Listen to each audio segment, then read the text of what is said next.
Bonjour et bienvenue à tous dans cette vidéo où nous allons plonger dans une des réflexions les plus profondes d'Albert Camus. Imagine un instant, et si tes doutes, ces moments de questionnement qui te hantent parfois, étaient en réalité ta plus grande force. Camus disait, les doutes, c'est ce que nous avons de plus intime. Cette phrase ne semble pas spectaculaire à première vue, mais elle contient une vérité essentielle sur notre humanité. Et aujourd'hui, nous allons explorer son sens, comprendre ce qu'elle révèle sur nous-mêmes et découvrir comment elle peut changer ta façon de voir la vie. Alors reste avec moi, car ce voyage dans la pensée de Camus pourrait bien devenir une véritable clé de transformation personnelle. Albert Camus, un écrivain, un philosophe, un humaniste. Pour comprendre la profondeur de cette citation, il est essentiel de mieux connaître l'homme qui l'a formulée, Albert Camus. Né le 7 novembre 1913 à Mondovì, en Algérie française, Camus a grandi dans une famille modeste. Son père, mort pendant la Première Guerre mondiale, et sa mère, femme de ménage analphabète, l'ont élevé dans un environnement marqué par la pauvreté. Malgré cela, Camus a toujours fait preuve d'une soif de connaissance et d'une curiosité insatiable, qui l'ont conduit à devenir l'un des plus grands penseurs du XXe siècle. Camus est souvent associé au mouvement existentialiste, bien qu'il ait lui-même rejeté cette étiquette, préférant se définir comme un humaniste et un philosophe de l'absurde. Selon lui, l'absurde, c'est le décalage entre notre quête de sens et le silence de l'univers. Ce concept traverse toute son œuvre et se manifeste dans des textes comme « Le mythe de Sisyphe » ou « L'étranger ». Dans « Le mythe de Sisyphe », Camus examine l'idée que la vie est dépourvue de sens intrinsèque, mais il propose une réponse courageuse, il faut imaginer Sisyphe heureux. Ce texte invite à embrasser la condition humaine, à trouver la joie dans l'effort quotidien et à vivre pleinement malgré l'absurdité de l'existence. Dans L'étranger, il explore l'aliénation et le détachement à travers le personnage de Meursault, qui refuse de se conformer aux normes sociales et embrasse une existence authentique, bien qu'incompréhensible pour les autres. Enfin, La peste est une parabole de la résistance face à des forces incontrôlables, comme la maladie, la guerre ou même la mort. Camus nous enseigne que la solidarité et l'engagement sont des réponses valables à l'absurde. La citation « Les doutes, c'est ce que nous avons de plus intime » s'inscrit dans cette quête, elle reflète une reconnaissance des contradictions humaines, une acceptation de notre fragilité et une invitation à creuser dans nos propres émotions pour trouver du sens. Les doutes, c'est ce que nous avons de plus intime, analyse et interprétation approfondie. Pour comprendre pleinement cette citation, il faut d'abord réfléchir à ce qu'est le doute, à la manière dont il se manifeste en nous, et surtout à ce qu'il révèle de notre humanité. Camus, en philosophe de l'absurde, ne voyait pas le doute comme une faiblesse, mais plutôt comme un aspect fondamental de la condition humaine. Analyser cette phrase, c'est plonger dans les profondeurs de notre esprit et reconnaître ce qui nous rend véritablement uniques. Le doute comme une fenêtre sur l'intimité. Le doute est une expérience intérieure. Contrairement à une certitude, souvent influencée par des croyances collectives ou des affirmations extérieures, le doute naît et se développe dans le secret de notre esprit. Lorsque nous doutons, nous ne faisons pas simplement face à une question ou un problème à résoudre, nous faisons face à nous-mêmes. Nous dialoguons avec nos peurs, nos espoirs, nos désirs et nos insécurités. Camus décrit le doute comme ce que nous avons de plus intime, car il reflète notre humanité dans sa forme la plus brute. C'est une confrontation directe avec nos limites et notre incapacité à tout comprendre ou contrôler. Cela nous pousse à questionner nos convictions les plus profondes, nos valeurs et même le sens de notre existence. Le doute est un miroir dans lequel se reflète tout ce que nous sommes, nos forces, mais aussi nos vulnérabilités.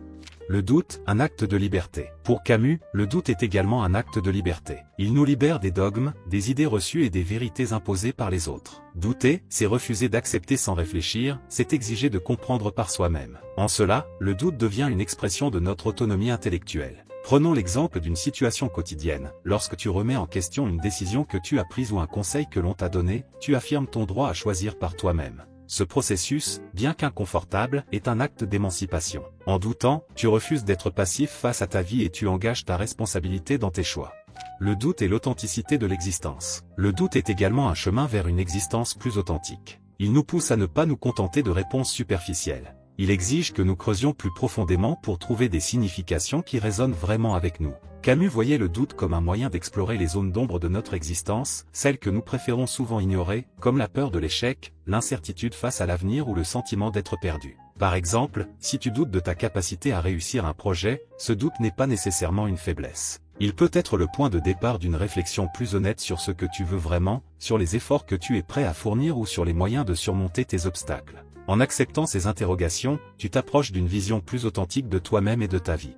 Pourquoi le doute est-il intime? Enfin, le doute est intime parce qu'il nous met face à notre solitude existentielle. Dans notre monde intérieur, où les autres n'ont pas l'accès, le doute est un compagnon constant. Les moments de doute sont souvent des instants où nous nous retrouvons seuls avec nous-mêmes, où nous confrontons nos pensées et nos émotions sans filtre. Cette solitude peut être effrayante, mais elle est aussi une source de clarté. Elle nous force à être honnêtes avec nous-mêmes, à admettre ce que nous savons et ce que nous ignorons, ce que nous voulons vraiment et ce que nous craignons. Camus nous invite à ne pas fuir cette solitude, mais à l'embrasser comme un élément clé de notre humanité. En résumé, les doutes, c'est ce que nous avons de plus intime, n'est pas une simple observation, mais une invitation à réévaluer notre perception du doute. Loin d'être un défaut ou une faiblesse, le doute est une richesse. Il nous connecte à notre intériorité, à notre liberté et à notre quête d'authenticité. En reconnaissant cette intimité, nous pouvons apprendre à vivre en paix avec nos incertitudes, et même à en faire des alliés pour mieux nous comprendre et mieux vivre. Les doutes au quotidien, pourquoi ils sont essentiels et comment les utiliser? Comment cette réflexion peut-elle s'appliquer à notre vie moderne, à une époque où la pression pour réussir, pour savoir où l'on va, et pour répondre aux attentes des autres est omniprésente, le doute peut apparaître comme un ennemi. Pourtant, si nous suivons la logique de Camus, il pourrait être l'un de nos plus grands alliés. Les doutes comme moteur de la croissance personnelle. Le doute est un signal. Lorsque tu doutes, cela signifie que tu es en train de remettre en question ce que tu fais ou ce que tu crois. Ce processus est essentiel pour grandir. Par exemple, imagine que tu hésites à accepter un poste dans une nouvelle entreprise. Ce doute t'incite à te poser les bonnes questions. Est-ce aligné avec mes valeurs? Est-ce que cela m'apportera ce que je recherche? Ces interrogations te permettent de faire des choix plus éclairés. Les doutes pour éviter les certitudes rigides. La certitude peut parfois être dangereuse, car elle nous enferme dans une vision rigide du monde. Le doute, lui, ouvre des portes. Il te pousse à explorer d'autres points de vue, à être plus curieux et à éviter le piège du conformisme. Par exemple, dans une discussion, si tu acceptes de douter de ton opinion, tu es plus enclin à écouter celle des autres, ce qui enrichit le débat et renforce tes relations. Les doutes dans la quête de sens. Dans un monde saturé de distractions, les doutes peuvent être un rappel de ce qui compte vraiment. Si tu doutes de ta place dans le monde ou du sens de ce que tu fais, ces questionnements peuvent devenir des tremplins pour réévaluer tes priorités et te recentrer sur ce qui te rend vraiment heureux. Comment apprivoiser tes doutes au quotidien? Accepte-les. Le doute n'est pas ton ennemi. Apprends à l'écouter sans le laisser te paralyser. Écris tes doutes. Prendre le temps de poser tes pensées sur papier peut t'aider à mieux les comprendre. Utilise-les comme un guide. Chaque doute peut indiquer une zone où tu peux évoluer ou t'améliorer. En résumé, les doutes, lorsqu'ils sont apprivoisés, deviennent des outils puissants pour naviguer dans un monde incertain. Camus nous rappelle qu'ils ne sont pas des failles, mais des expressions de notre profondeur et de notre humanité.